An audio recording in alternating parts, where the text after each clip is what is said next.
manufacturers, little big men of the provinces with fast food fortunes or chains of piggly wiggly supermarkets or gravel quarry empires.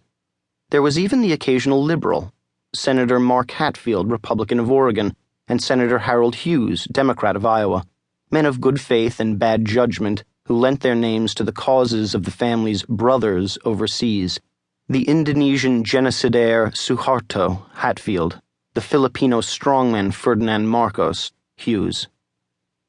Christ ministered to a few and did not set out to minister to large throngs of people, says a supporter.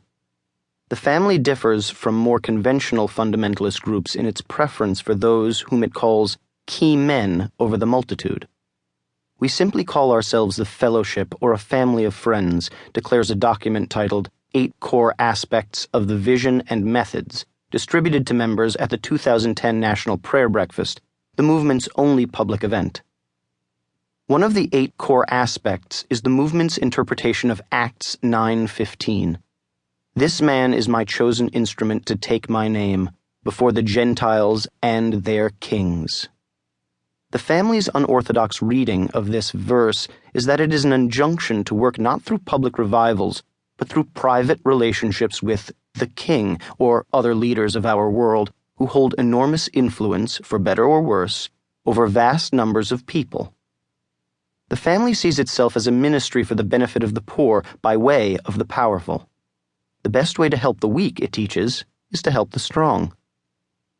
In 2008 and 2009, the family did so by helping Senator John Ensign, Republican from Nevada, Governor Mark Sanford, Republican from South Carolina, and former Representative Chip Pickering, Republican from Mississippi, cover up extramarital affairs. Not to avoid embarrassment for the family, an organization that until 2009 denied its own existence, but because the family believes that its members are placed in power by God, that they are His new chosen, that the senator, the governor, and the congressman were tools with which to advance His kingdom, an ambition so worthy that beside it all personal failings pale. On June 16, 2009, Senator Ensign flew home to Las Vegas to confess his affair. Ensign, fourth-ranking Republican and a man with Iowa and Pennsylvania Avenue on his mind, had made a career of going against the grain of his hometown. He was a moral scold who'd promoted himself as a promise keeper, a member of the conservative men's ministry, and a family values man. He'd been a hound once, according to friends, but he'd come to Christ before he came to politics. For Ensign, the two passions were intertwined. He didn't just go to church. He lived in one, the family's house at 133 C Street Southeast, registered as a church for tax purposes.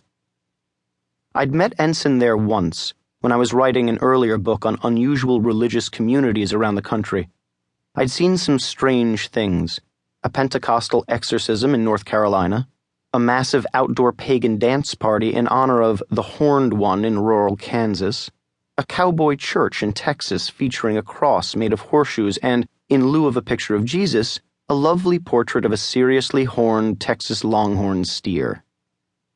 But C Street was in its own category, simultaneously banal, a prayer meeting of congressmen in which they insisted on calling God Coach, and more unsettling than anything I'd witnessed.